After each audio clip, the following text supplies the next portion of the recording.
The Thursday, August 22nd, 2024 special meeting of the Paris City Council is hereby called to order at 5:30 p.m. For the purpose of this meeting, there is a quorum of the council present.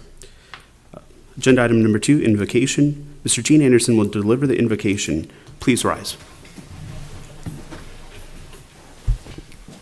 May we pray? Heavenly Father, as always, we thank you for your multiple blessings upon our lives. We thank you for intervening on our behalf. We thank you for, Father, giving us guidance and wisdom and making abundant provision for us. We pray for our council tonight as they conduct the city business, that you would guide and direct them and let everything be done according to your will. For we ask it in Jesus' name. Amen. Amen. We'll do the pledge. I pledge allegiance to the flag of the United States of America and to the republic for which it stands, one nation, under God, indivisible, with liberty and justice for all. Honor the Texas flag. I pledge allegiance to thee, Texas, one state, under God, one and indivisible.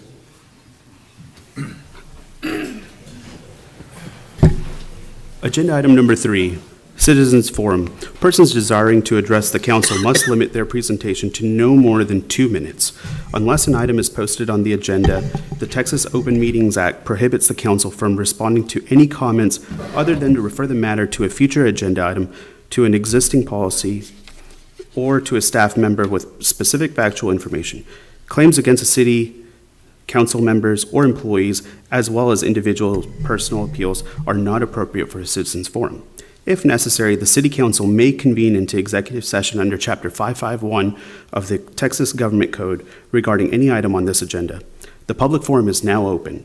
If there is anyone who wishes to address the council, please come forward and state your name and address for the record. Alvin Atwood, 2419 Bonham Street. Hi, y'all. I got a couple of things I want to go to the talk to the council about. As I've been speaking to several members, first I want to start out with a simple statement of ambition should never override empathy, and I'll leave you with that on that note. Secondly, I think I just talked to the information person, information given to the citizens. I know y'all know about the recent cards uprising of everybody. I was one of them that got mad. And then it was explained to me why, and I was no longer angry. I understood. I got it. I think if information is given to your citizens over your actions and easily available, not something we have to dig. I mean, it's actually put out there for everybody to read. I think that's real good. A good step in the right direction for, keep everybody understanding, because as you can see, not everybody comes. There's 26,000, ain't even 26,000 seats. Another thing I think I've seen that I wanted to address y'all about a long time ago is each one of y'all are volunteers, and we appreciate it.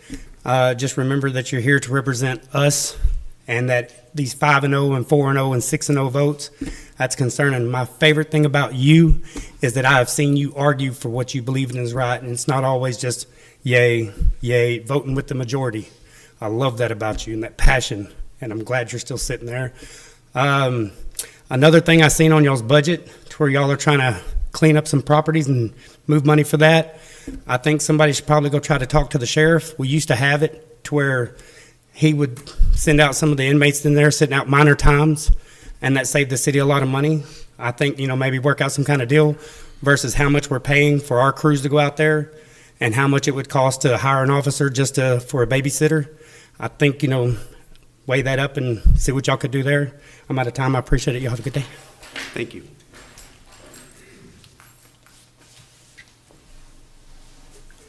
Please.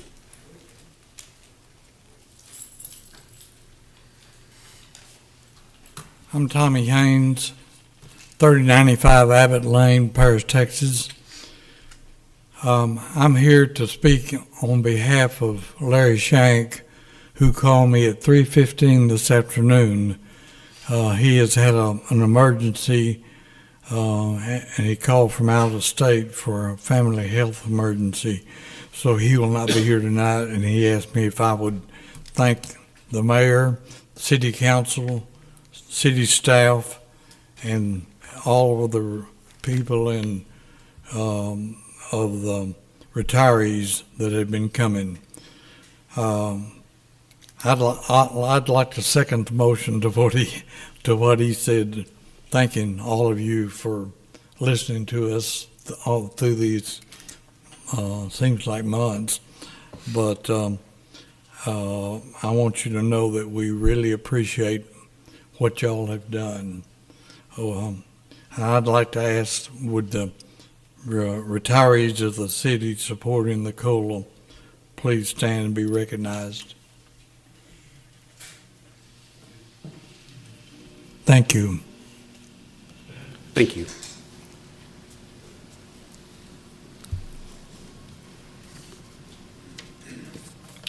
I'm Jimmy Steed, 9499 Firehouse Road in Powderly. I'm here to speak in support of the COLA, and I apologize in advance. You probably heard what I'm already going to say. I just wanted to know you first, I appreciated how hungry y'all were Monday for information. Most people think because you're on the city council, you know everything there is to know about the city, and we know how difficult it is for you to find the information. You had to dig, and I saw y'all digging Monday. I appreciate that. Monday, some of you spoke rightfully about how much inflation hurts the employees. I just ask you to consider that not only this year's inflation, but the last 20 years on top of it, how it's affected the retirees who have not had a single cost of living raise in those 20 years. I retired after a little over 30 years at the Paris Police Department, so you can imagine how much I respect law enforcement. The overwhelming majority of the retirees that I saw here Monday, and probably still so today, gave the best years of their life working at the Paris Police Department for a fraction of the numbers that we've been talking about. I know that I see and you see people on TV talking about the government's rich retirement programs and how everyone is getting wealthy. Just for your information, there's all different ways people draw the retirement and types, their age affects it. But after 30 years, 3 months, and 14 days, not that I counted, of service at the police department, my retirement is less than half of what I was making when I retired. So no one is really getting rich and trying to pile on. They're just asking for what they feel is right. I thank you. I appreciate your time. I'll just say that just because something's hard doesn't make it less important. Thank you so much. Thank you.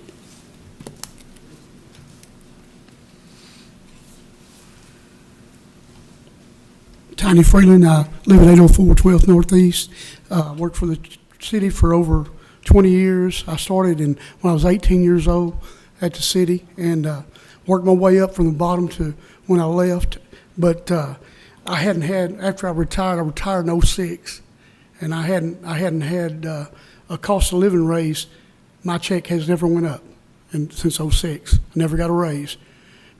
But I just ask you, I want y'all to, I'm thankful that y'all are listening to us. I'm thankful that we have a voice to say, and I hope y'all will approve it and help us out because we really need it this day and time because all the stuff going up, everything's going up. I mean, and I thank y'all for just listening to us, and I enjoyed the city. The city made me a living, fed my family, and I was proud to be a worker at the city, and I'm proud to be employed at the city. I worked for the traffic division at the city. And I was proud to be that and proud of the people I worked with. And I still got friends working there now. But I thank you for your time. Appreciate it. Thank you.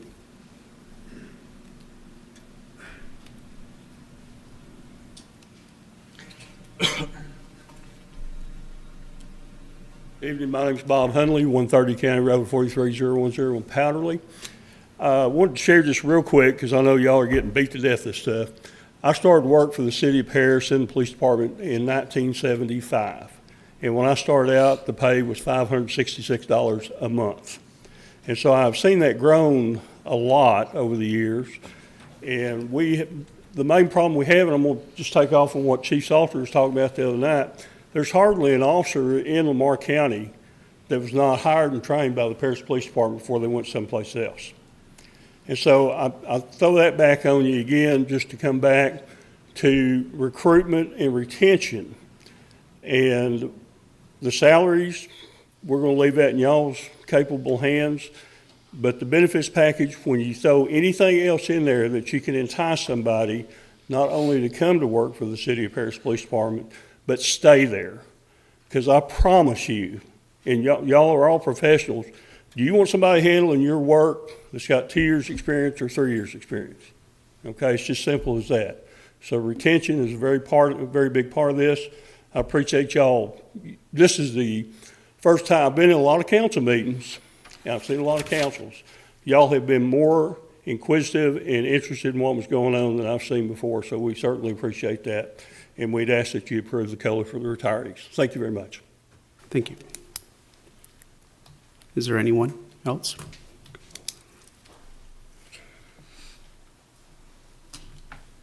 Stephen Red Holmes, 146 County Road 43600. I retired in 2006 after 28 years. I didn't have a choice. I was in a major accident, fought for my life 3 times. I died on the table. But my retirement is $1,400 a month. When I went to work here, it was $750 a month.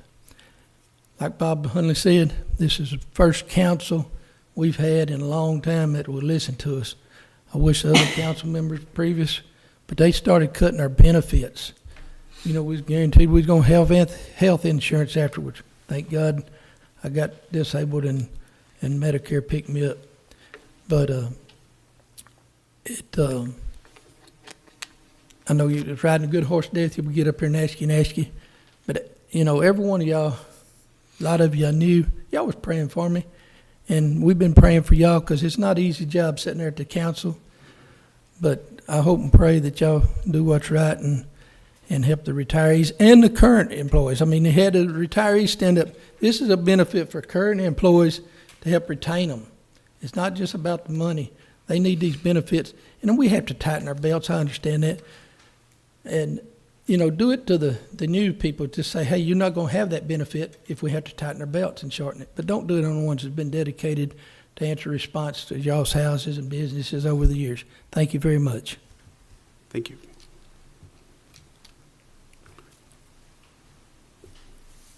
Anyone else? Citizens Forum is now closed. Agenda item number 4, discuss and provide direction on the fiscal year of 2024-2025 budget for the City of Paris. Staff, do you have a presentation, please? Mayor, members of council, you are presented with the proposed budget for fiscal year 24-25 on August 12th. At that meeting, and this is our second budget workshop with our first one on Monday. And most of you have been able to meet with Finance Director Gene Anderson and myself throughout this week. I think we just have one left, and hopefully we'll be able to meet with that person to answer all of your questions, provide additional information, and get you the information that you need to be able to make the best decision that you possibly can. During these meetings, we focused on the big ticket items, the police salary increase, the COLA for the retirees, and then also the updated service credits for the current employees. Since our first budget workshop meeting, which was Monday, City Attorney Harris has cut, one thing we'd bring attention to, has cut a total of $15,000 from her budget, $10,000 from the media legal books line, and another $5,000 from contract services line item. $10,000 of that will move to contract lot mowing with code enforcement, and then $5,000 will go back into general fund. So before we discuss the topics of salary and COLA and the big ticket items that we spent a lot of this week on, we do have department heads and some superintendents here this evening. If that being said, if there's any questions that council may have for them with capital projects or line items, specifically line items, that's why they're here, and they'll be happy to answer questions or provide any additional information that you might need. So we'll go ahead and open up the floor for anything that council wants to throw out there in particular to take out and have a good, robust discussion regarding any capital projects in particular. I did have a question regarding the EMS.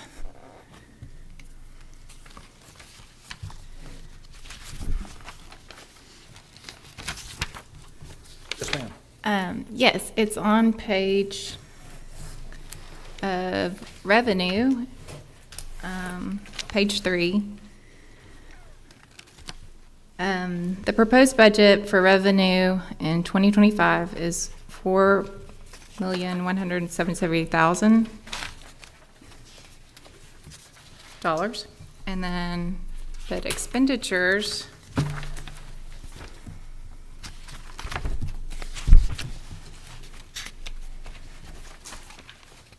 it's page 59. The expenditures of that department will be $4,900,000 and $839. It's a deficit of about $800,000. So I was just curious, are we charging the right rates for insurance, or I mean, it's a big hole that the city has to pay for, so. Yes, ma'am. Most of that is made up through the collections, and we are charging the standard rates based on what our collection company, Emergicon, our third-party collection agency, has told us. We're comparable to other cities across the state of Texas. And right now, for the upcoming fiscal year, our projected collections we're bumping $4 million just from Emergicon, and then we have the county contract as well coming in on top of that to subsidize that as well. So we're looking at being able to probably bring in 4.5 as far as actual revenue generated for next year total. So then it would just be a deficit of $400,000? Yes, ma'am. You think? Yes, ma'am. In that, planning for that, what obvious deficits do you know that you will not get reimbursed for in the line of work? I mean, there are a lot of the insurance companies that just pay small amounts, and then there are some that pay next to nothing. And then we deal with a lot of Medicaid and Medicare reimbursements, which are lower than a lot of the insurance companies. So that's where a lot of the deficits come from, is from the Medicare payments. Even though right now our patient mix, the payer mix on this is we're about 70% Medicare patients in EMS right now. So that's where a large part of that deficit comes from, is because of that large Medicare payer portion. all right. But I'd like to add too, I'm sorry, that 3.7 projected collections from Emergicon, that's a conservative estimate. We're already at that plus some for this year, so I expect that number to continue to go up as well. So, All right. How's your staffing in EMS? we're fully staffed right now. We're good on staffing. And then what about the fire department? What is your staff? We're fully staffed in the fire department as well right now. And sorry, you're still in the hot seat. The overtime pay for the fire department Yes, ma'am. is up $50,000 from last year's budget. Mhm. If you do have a full staff, why do you need the extra overtime? At one point, And I know it's a small dollar amount, but that could also be transferred over to Public Works or any of the other departments that, we'd like to see improvements in, so. Yes, ma'am. And at one point, we had several people out on injury leave as well as sick leave. And right now, at full staffing, I have barely enough to cover everything. So when I have people taking vacation days and holidays, and then I have a couple of guys go out on injury leave, that causes us to have overtime in our department.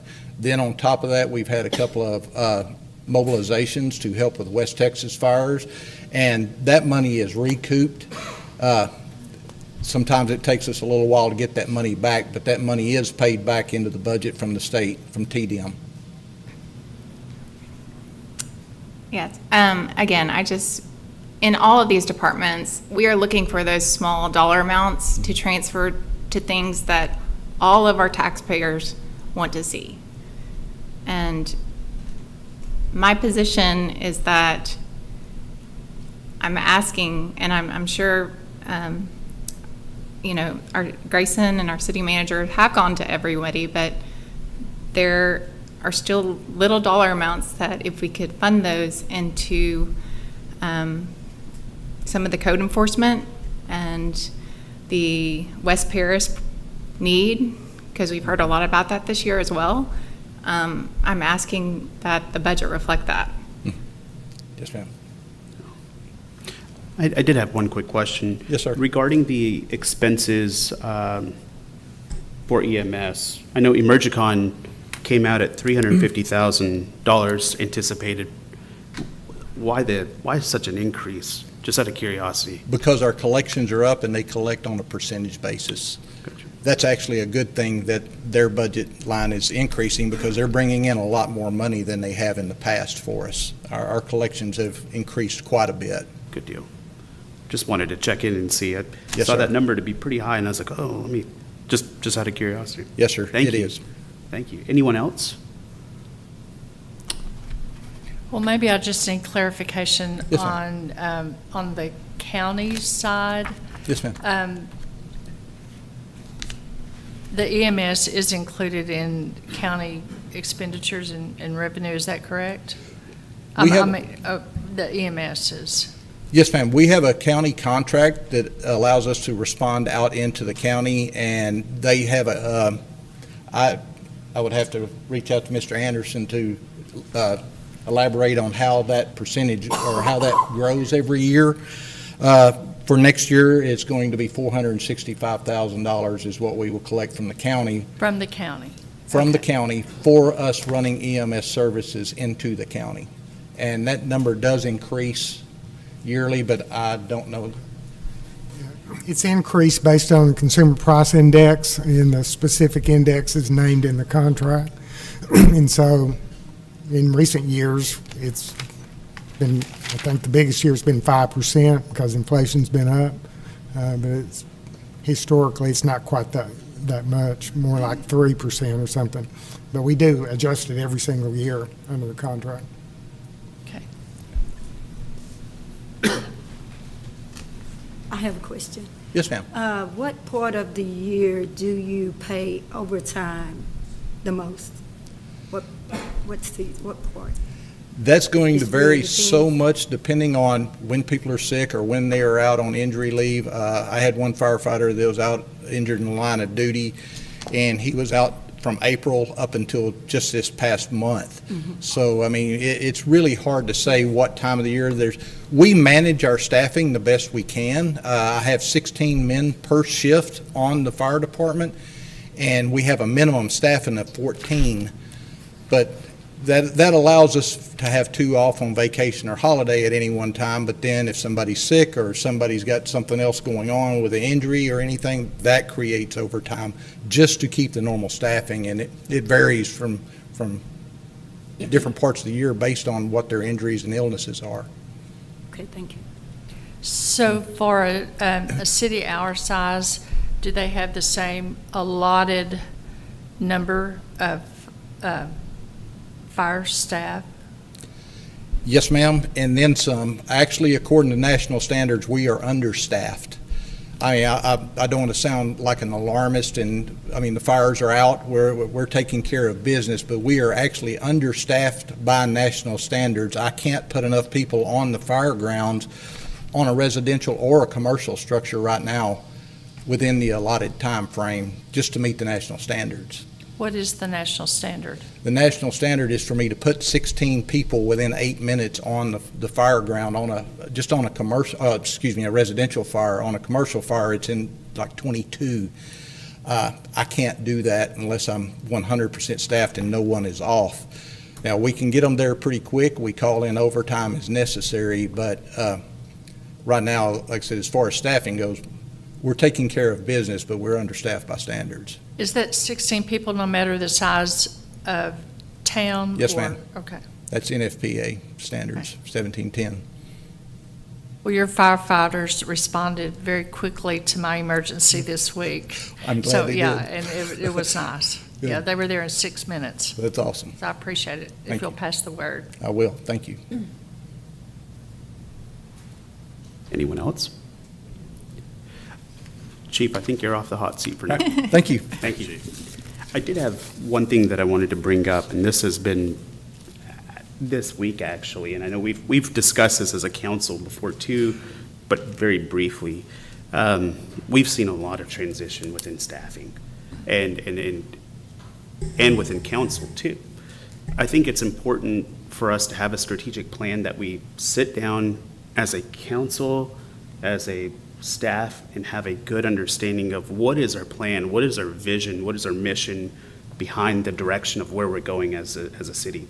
I had a great conversation with Mr. Williams yesterday regarding our city manager search, and I know we all did. We all had a great one-on-one with him, but he pointed that out, and I said, absolutely. And we really need to try to find an area to budget for this, and especially with a new city manager potentially coming up here in the near future. So this is a big time also for a replacement for Gene. So we've got to have our heads in the same direction, look at it, and reach for that goal together, from one department to another, to all the way down to the citizens. We've got to make sure that everyone has that same goal and vision in mind. And I think that that's super important, that we try to allocate some fees onto that. I was going to expand on that. Yes, we had the same. Mr. Williams was brilliant. I feel very confident with Baker Tilly. We have made the right choice as far as to find the next city manager. And the second thing we talked about after the vision is a budget that reflects that vision.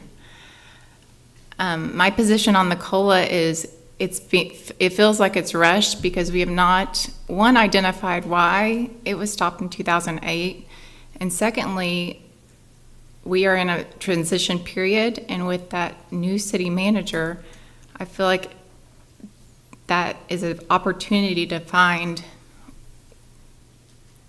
funds for future projects that we want to see the city grow and expand and diversify. So I think we have another year to look at that, and I just encourage the council to think about it before you make your decision, because it is $1.1 million indefinitely. That, you know, I respect everybody in this room, but it's only a certain amount of people. It's not every taxpayer in the city. And I'm thinking about the people who aren't in the room. So. Mr. Anderson, to that point, are we able to understand a little bit more about the question that was asked of why this COLA was stopped in 2008? I know that's a complicated question, but. Yeah, it was 16 years ago, and my memory's a little fuzzy that far back, but I'm sure it was probably a budgetary issue that had appeared at the time. That's the most likely cause. In 2004, when they took it off automatic repeating, the council that was on it at that time just thought our benefits were, you know, a little more than they should be, so they trimmed. You know, they couldn't, where you had to vote on it every year. And it was awarded the first 4 years after they did that, and then after that, it's when it stopped. But I can't give you anything more specific than that. Thank you. Mr. Anderson, can you give us a little bit of details on the service credits, how those work, and how that increases? Okay.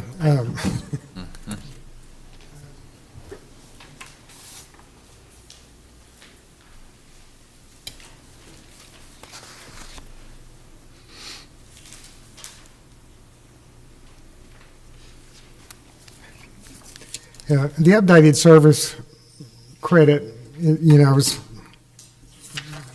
sort of complicated. I don't know if I think we've given these out at some point or sent them out to the council. This is TMRS's explanation of what an updated service credit is. If you don't mind, I'll read parts of it, because I think when in our individual meetings, I gave my version of what it is, and maybe if you haven't heard what TMRS says it is.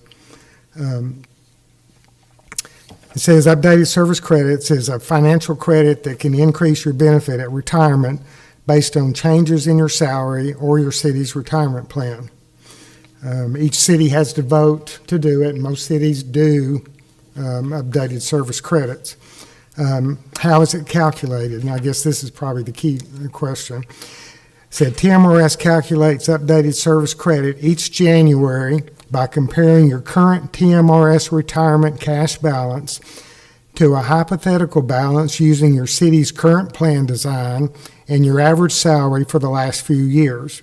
If the hypothetical cash balance is greater, you'll receive and you'll be awarded an updated service credit. To determine your average salary, the most recent year of the salary isn't used, and the 3 years prior are averaged together. TMRS uses that average monthly salary in your city's current plan to determine what your cash balance would be if you had made that salary and received those benefits for your entire city tenure and received 3% annual interest on your account.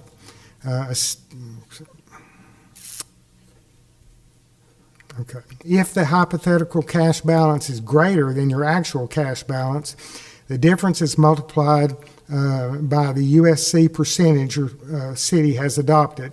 It's either 50, 75, or 100%. And the USC earns 5% annual interest and can be replaced by a higher updated service credit in the future. I believe when we had that benefit in the past, it was 100%. What's been talked about and bannered around is at 50% and not 100. Updated service credit is added to your TMRS cash balance when you retire and included in retirement estimates that you can run on TMRS online. You can get an estimate online. That's not information that we keep here since it's a state-managed plan, but I did exchange emails with a lady that works at TMRS, and she sent me some information that I guess I can share with you to give you some idea of the impact. There are several factors that will affect the updated service credit. People who have been employed here back before updated service credits were stopped, that still factors in what their retirement check's going to be. So anybody hired after that time, the impact of the updated service credit will be less just because they won't have all that history of updated service credits. Another factor that will impact it is age. TMRS, when they calculate our retirement benefit, they look at an actuarial table as part of that and says, well, how much longer is Gene Anderson going to live based on actuarial tables? And they'll have for a 70-year-old man, he's expected to live 8 more years or whatever it is. And that's factored in as well. But anyway, she gave me 3 examples. One was a 30-year city employee who, if we granted the updated service credit this January at 50%, this person would get a $476 increase in their monthly retirement check, or $5,712 in a year. A 20-year example that she gave, the monthly increase would be $111 or $1,332 in a year. And a 10-year example only came up $33 a month, or $396 a year. Obviously, somebody who's been here less than 16 years would fall in that second group that doesn't have that previous credit, that helps boost that up. That's why you see the big difference in those monthly amounts. It's a lot of moving parts, and it's, complicated. When did you say it was 100% funded, our retirement? Ma'am? It was 100% funded at one time, or no? Our TMRS currently is slightly over 100% funded. Yeah. I believe the updated service credits at one point was 100% years ago. Yeah. And any other questions? Thank you so much. So I want to go back to the same question of capital projects. Is there any other department that we would like to talk to before we The goal in this is to discuss the capital projects and talk to our department heads, make a decision on what we want to do going forward. And the whole goal behind all of this is so that way Gene and Rob have something to prepare for us for Monday so we can pass the budget forward. But after we go over capital projects, if no one has anything else, we'll go from capital projects to accepting the proposed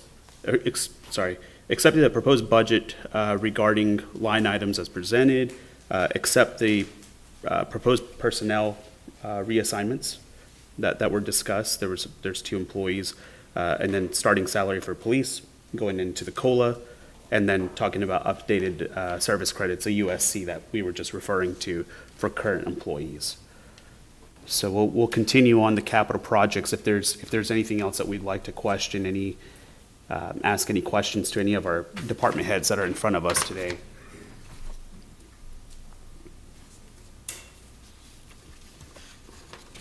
And if not, then we'll go ahead and move to accepting the proposed budget regarding the line items that were presented. So essentially the budget that sits before us today, is that correct, Rob? Yes. That's what you're looking for? Minus the small adjustment in Stephanie's, and then also the transfer to mowing.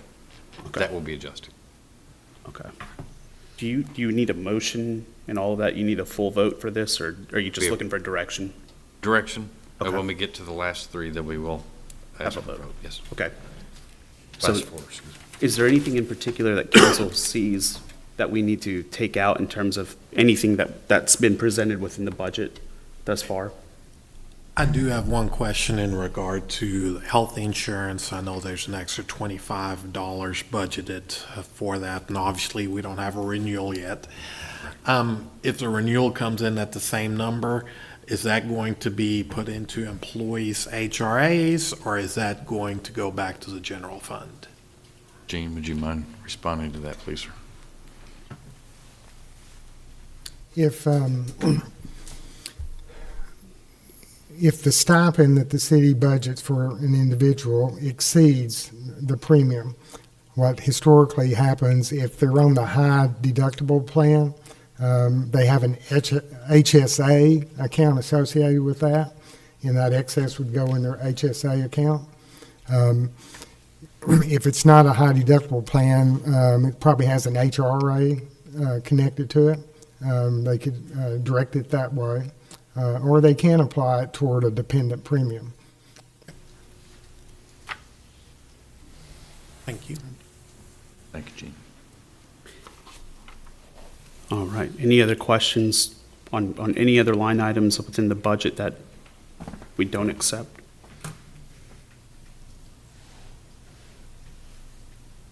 I mean, I would like to see the $50,000 overages to go to Public Works and transferring it from the fire department.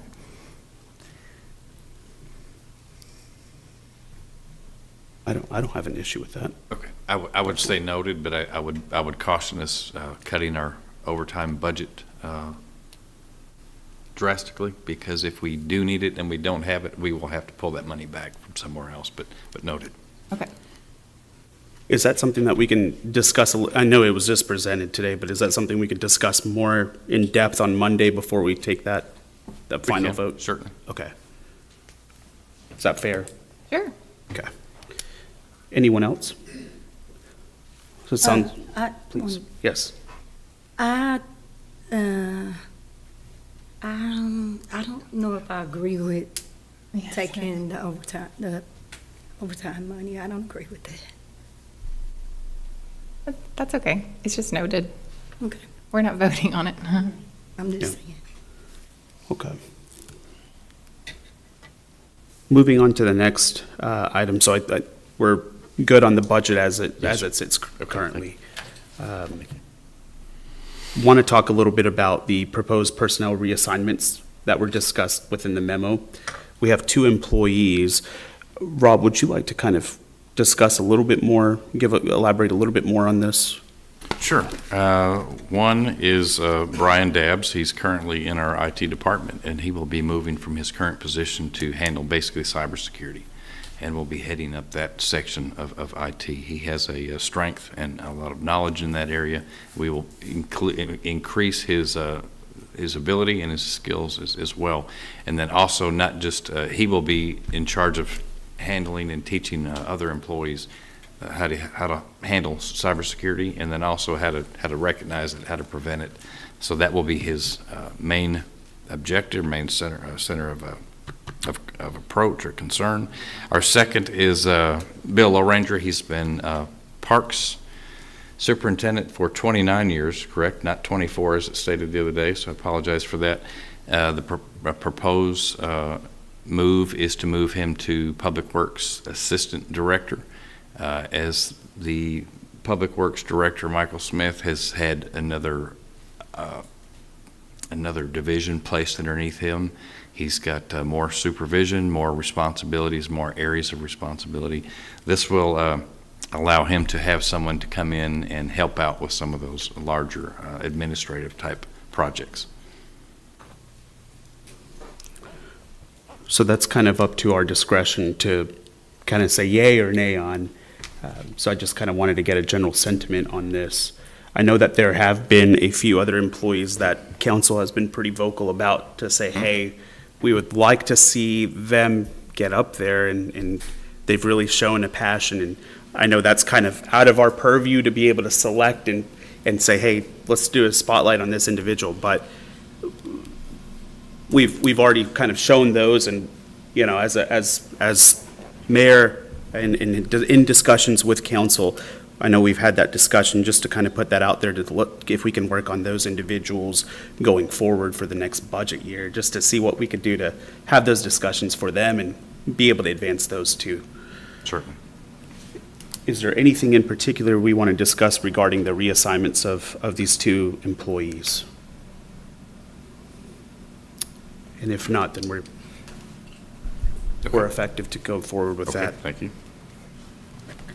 Now, this is Have those reassignments already occurred? No, ma'am, they have not. They're in the proposed budget because they are proposed. They have not happened yet. And the difference in salaries? I'm sorry. For Bill Loranger, it is $7,200, and for Brian Dabbs, it would be $4,600. And that is on page 16 of your executive summary page, just for future reference.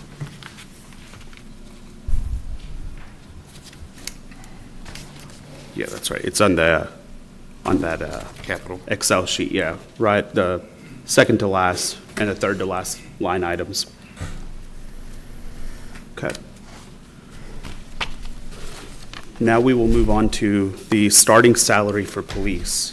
I know that this has been a topic that we have been discussing, and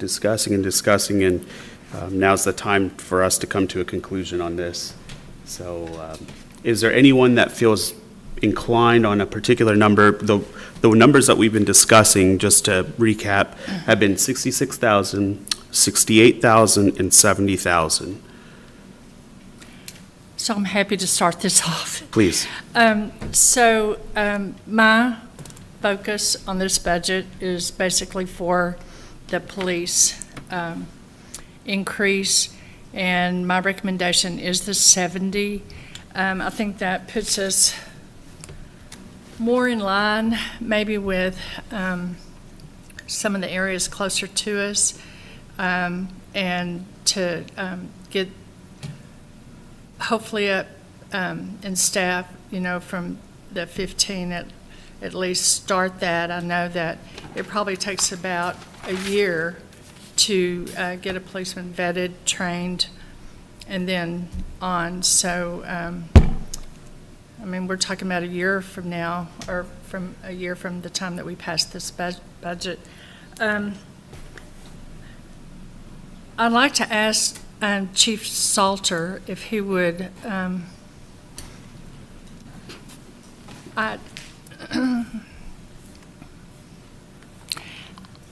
I asked the fire chief about his staff and what is the national standard, and if we're meeting that, what what is the national standard for police? For police, there's no national standard that I know of.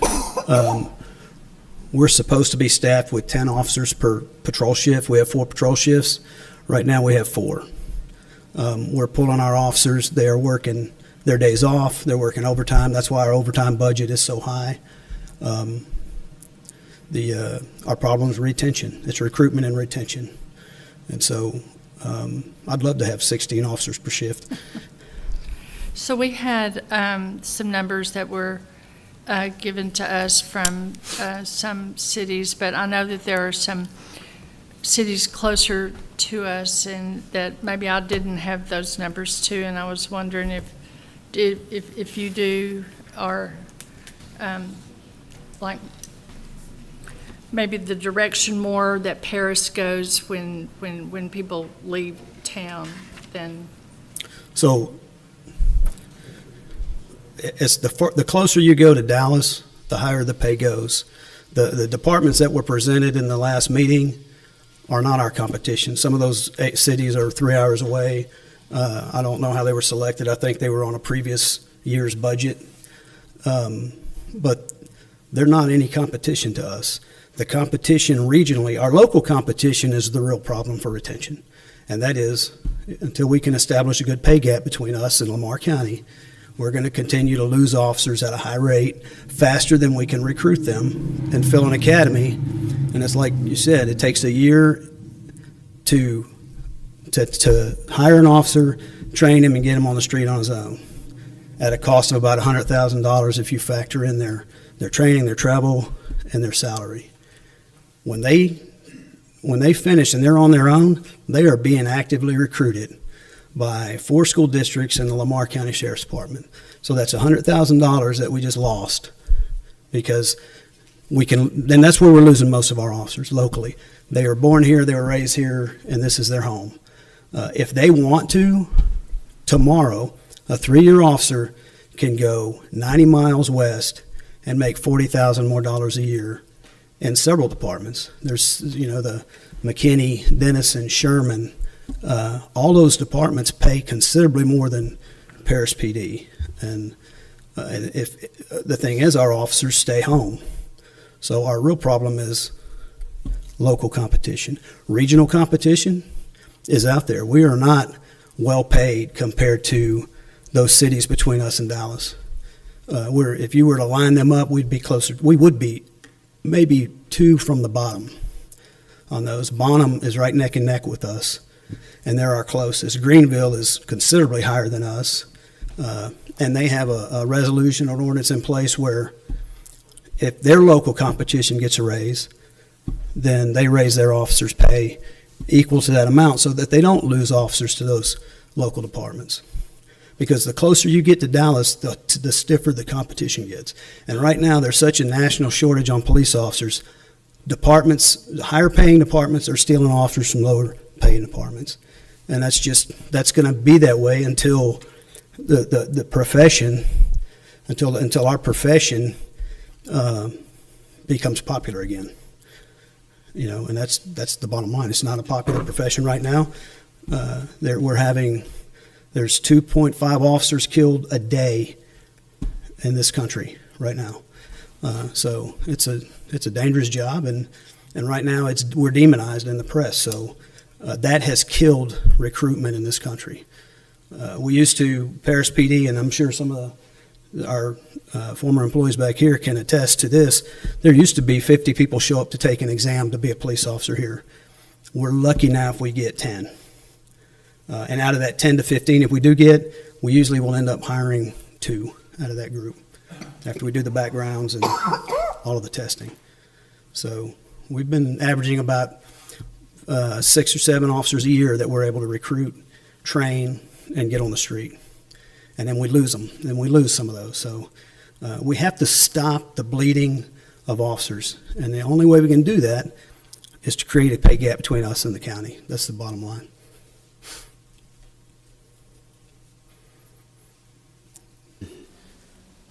Any other questions? And Gene Anderson's going to outlive all of us, so in case you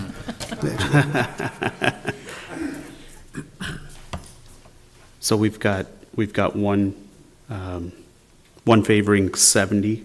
Anyone else? I am favoring 70 as well. I think the pay gap is very important. We need to make a announcement and a commitment to our police force and attract officers. And a salary that reflects that will show that Paris stands behind its police. I think some of the cities don't have the challenges we do with having 5 school systems and a junior college. And, you know, McKinney is right next door, and their pay is over any of these numbers that we see here, so. I know I'm on the opposite side, so first I want to commend Councilmember Norman for bringing this up in the first place. And I think we're talking about numbers, but big picture-wise, all of them are giving a very substantial raise to our police. So the $66,000 is a $10,000 a year raise. It's an 18% increase. And maybe that does it, maybe that does not, but I think if you go up to 70, you can't ever go back. If you start at 66, you can go up if needed. So that's why I'm in favor of a raise, but at the 66 as opposed to the 70. Mr. Ellis? I think I saw some report, Chief can correct me if I'm wrong, 377 calls 1 month, is that correct? That's probably more than that, yes. I mean, that's a lot. And I know they're had a raise, we're talking the 3 different figures, but to me, they're worth it. And I think we ought to do 70. And the way Gene talked, it's very doable for us. I'm not against the raise, but do you think, you know, we have a shortage of officers all over. So do you think it's the money or is it something else? Good question. As far as the officer shortage, it goes back to the mainstream media. You know, when these events happen around the country where an officer shoots somebody and then the narrative starts about the police are all bad, that results in an unpopular profession. It results in some of the bad element out there losing more respect for officers. It ends up more officers being killed on the street, and that's happening. So who wants to be a police officer at that point? So that really, really hurts recruitment, and that has happened nationwide. There's departments larger than the Paris Police Department that are hundreds of officers down. To retain, we're unique. Paris is unique because all of our officers were raised here. It's like I had said before, they were raised here. They want to be here. They want to be in their community where they have roots. So they apply here, they get hired here. They can leave, like I said, they can leave and make $40,000 more overnight. A 3-year officer can make $40,000 and move 90 miles to the west, but they don't do that. We have to slow the rate at which we're losing officers to local departments, and that is pay. I have already heard from other departments and other people in the city. Sulphur Springs is watching this decision. Lamar County officers are watching this decision to see if whatever this pay goes through, that we will then be able to start recruiting sworn officers, and we don't have to invest $100,000 in to train.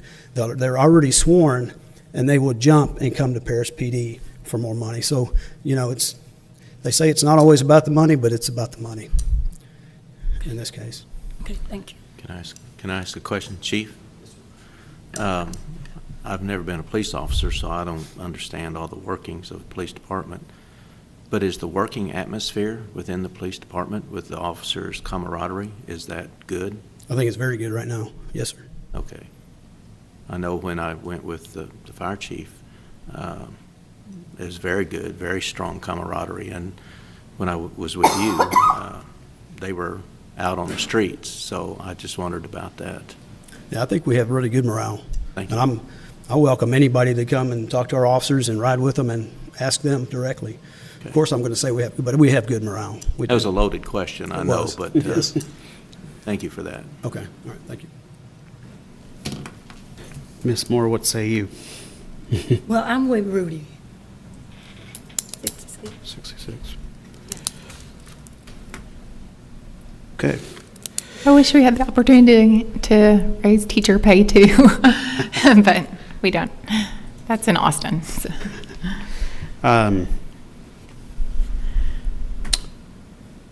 You know, originally, I had thought back when this was first proposed, I thought 66 was a delightful number. I was joking earlier, it's 66 more than what I make right now. But I do think that we need to set a precedent, and it is time. And I'm fiscally very conservative. If you know how we run, I have to watch my pennies and nickels and dimes, and I think about our taxpayers, I think about how we need to move forward.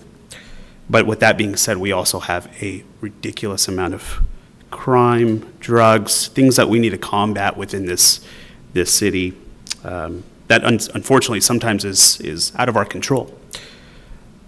I do think 66 is a great number. I think all three of them are wonderful. My position at the end of that last meeting on Monday was to try to get to 68 if we could. I'm happy with 68 or 70, to be very honest with you. I think that's enough leverage at the end of the day, and it gives us an opportunity, like Rudy said, to potentially move up. I really don't have a dog in the fight on the 68 to 70. I'll be very honest with you, I'm more on the COLA argument. That's where you'll kind of hear me a little bit more, but I'm happy with the 68 or 70. So, I mean, I kind of still lose out if I go 68. It would tack on one more for 70, so 70 wins at that point. And I believe during our discussions with Mayor Pro Tem Savage, I know he's not here today, but I believe he was kind of deciding on 68 to 70 also. I would like to make sure that his voice is heard on this also. I'll contact him as well. Thank you. Certainly. In my conversations with Gary, he was pretty solid on the 70. Here we go. Very well. Thank you. Now we will move over to COLA for retirees. Anyone would like to take the floor on it and have a good discussion?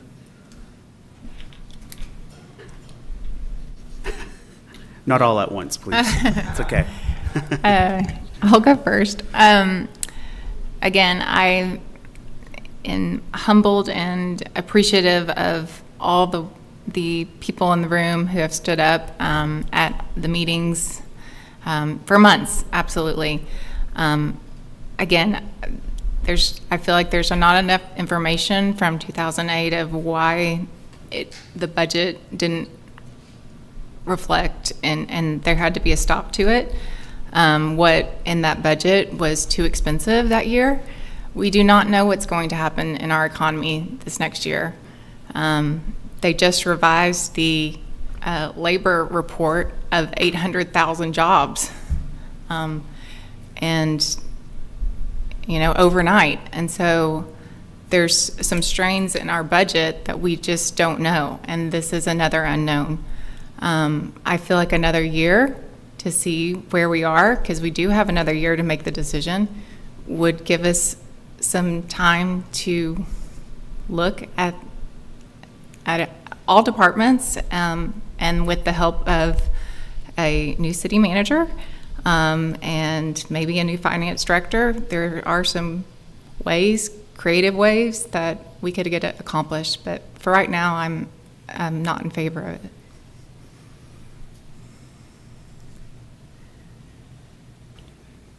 Anyone else? I think there's obviously two parts to it. The service credits are the bigger piece of it. I think obviously some of the other decisions hurt our budget a little bit as well, but this is a one-time window that's been offered. You're helping current employees probably more than retirees overall. It helps the overall benefit package for all retirees, current employees that'll eventually be retirees, so I'm in favor of doing it.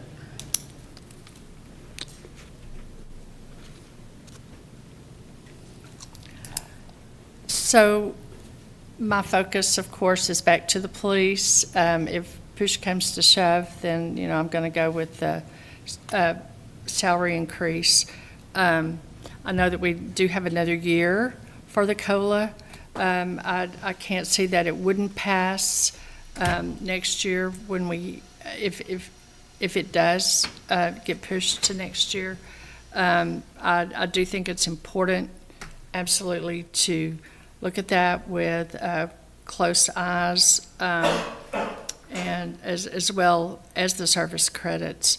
I'm glad that, you know, whatever council decides, but we have another year that we can. Just want to make everybody aware that if it doesn't happen this year, I can't say it wouldn't happen next year. So that's a no? Or a yes? Sorry.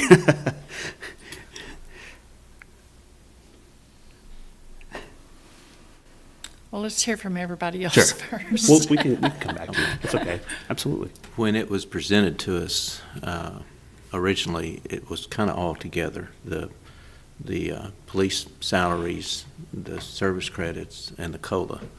And Gene explained, or somebody asked anyway, he said it's doable on all three. On the 68 and 70, I know that there would be a tax increase. And I believe on a $200,000 appraised home, it was about $20 a year increase. Is that correct? I mean, $20 a year, you do good to go out to eat for $20. So this is something I've wrestled with. I'm new on the committee for the council, and I'm thinking sometimes maybe the COLA could go to help different departments, public works or code enforcement. But, you know, these guys put in X number of years, and women, men and women, and with Gene saying it's doable, I just feel in my heart we ought to do the best that we can for all employees, including retired. So I'm in favor of the COLA with respect to my city council members. Well, a few words. I'm in favor of the COLA. Ms. Normant, you want me to go or you want to go next? Go ahead. Okay. The police salary was a no-brainer. We need that. Regarding the COLA for the retirees, absolutely needed. My position on this is there's a lot of men and women that have worked hard for this city. I get on social media a lot, and there's a lot of disrespect that's flowing left and right, and it's unbelievable. But the amount of pride that I see that's missing sometimes is frustrating to me. And I would be remiss if I didn't state that. I want citizens of this community to feel proud to be citizens, to have pride in working in this community, working for this city. You got to have that pride, and it starts somewhere. What frustrates me is this thing was let go. Now, I don't know what happened back there, and it is very frustrating that we don't know that. We should know that.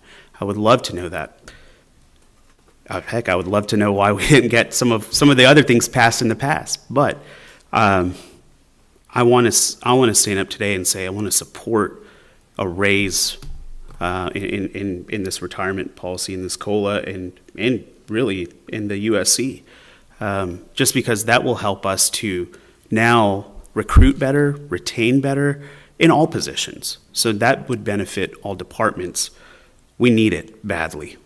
And I know we get so many complaints. Are you prepared with the tax increase as well?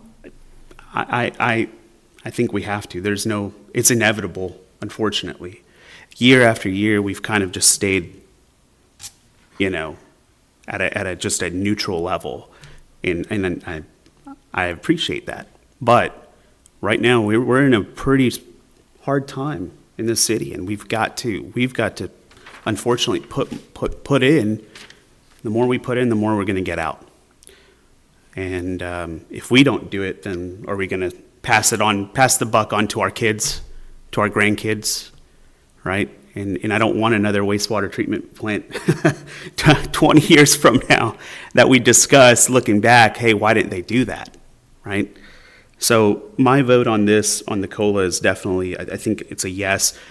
For me also, I know we have another year, and I think that's wonderful. I think that's great. It's just, I know Gene, correct me if I'm wrong, it's going to be a more advantageous hit for us to hit it now as opposed to next year. It's going to be a lot more expensive next year if we start, correct? There would be some small increase in it. I haven't calculated that, don't know if it's calculable at this point, but it just stands to reason you've got another year involved that it would be slightly more. Seeing that we've gone with the police salary to 70, that would mean if we did this COLA, it would be a 3-year participation, correct? Yes. Okay. It'd be a 3-year plan to get the reoccurring revenue up to the level where it can support that on its own. Yes. No. Ms. Norman. It's passing with a majority. I mean, I would love to see the more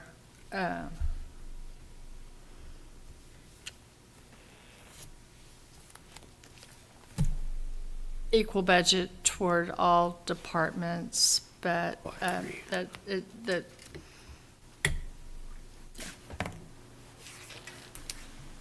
Okay.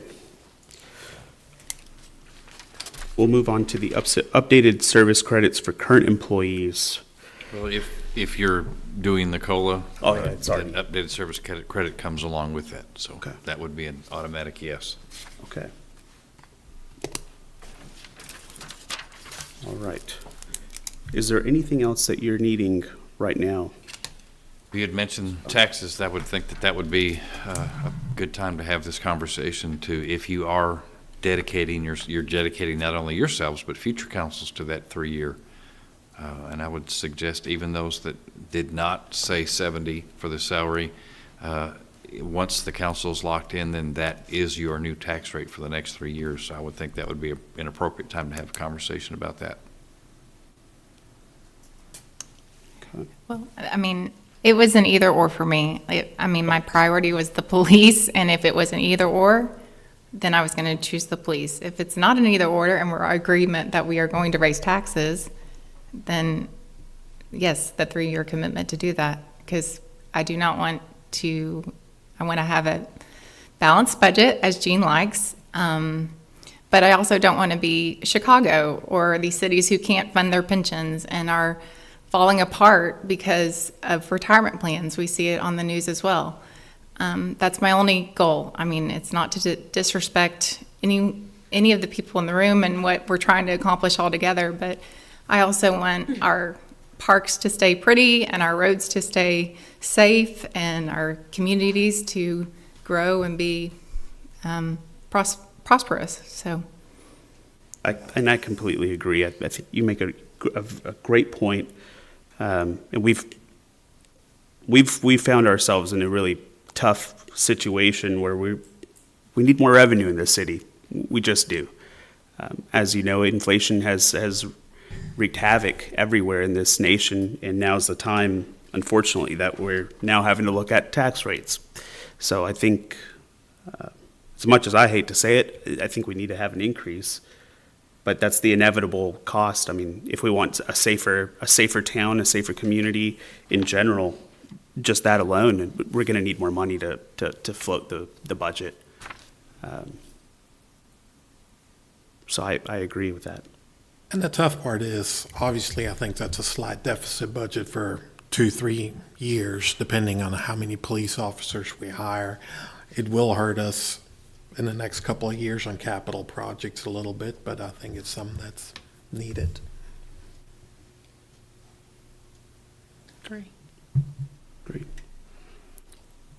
Mr. Ellis, Ms. Moore, anything else you'd like to add? Do what we need to do to take care of the city. Yes, sir. I'll state this also. I know we've had good discussions on this the last few weeks, but in some of our conversations, I know we've discussed a lot of grants and things like that out within the federal government that we could take advantage of.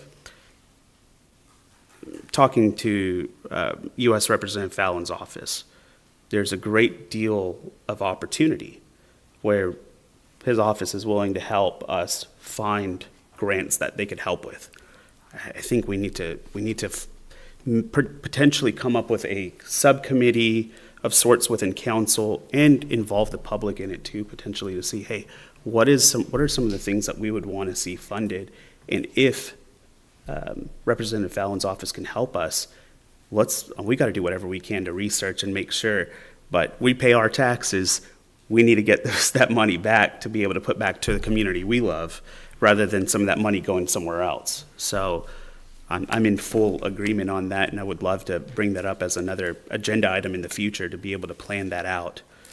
Okay. I know we've got a lot on our plate as it is, but boy, it's something that even his office has contacted me several times saying, hey, what are some of those items that you want to tackle? And I don't want to be the lone person to say that. I want this to be a community project to say, hey, this is what we need to tackle. Great. So. We can definitely get that added to a future agenda. Fantastic. Is there anything else you all need from us? Not so much from you. Thank you for that information. That gives Gene and myself some clear direction. Janice will now go over the budget timeline so we know what the expectation is. You all have a meeting on Monday, as you know. Your agenda packets are already in your emails. So you'll be calling public hearings for the proposed tax rate and for the budget. Those hearings will be at your regular council meeting on September the 9th, at which time there will be an item for you all to adopt the budget, as you've seen it in the few changes that have been made. And then you'll have a special meeting on September the 10th for 2 items only, and that's to ratify the property tax increase as required by Chapter 26 of the Texas Tax Code, and the ordinance fixing the tax rate and the tax levy. That's it. Okay. Nothing else? Am I able to state one more comment? Out of all the budget conversations we've had in the past, and I don't know, maybe Gene, maybe Stephanie, Janice, anyone, have we had this robust of a conversation in the past? Not always, no. Sometimes, but not always. Well, I'm glad and I'm proud to be on this council with these individuals right here. They have worked really hard to bring in and ask these questions. Appreciate city staff to take out the time to cater to each one of us and ask these questions. And you guys have been very, very informative, trying to bring the best information you can to best inform us. So I appreciate that tremendously. And I just wanted to just say that for the record. If anyone else wanted to add to that, feel free. But we appreciate you all. Thank you tremendously. So, all right. Well, we will move on to agenda item number 5, and that is adjournment. I'll hear a motion. I'll make it. We got a motion from Ms. Norman, motion from Mr. Ellis. We are adjourned. That one's for you. He did give you a warning.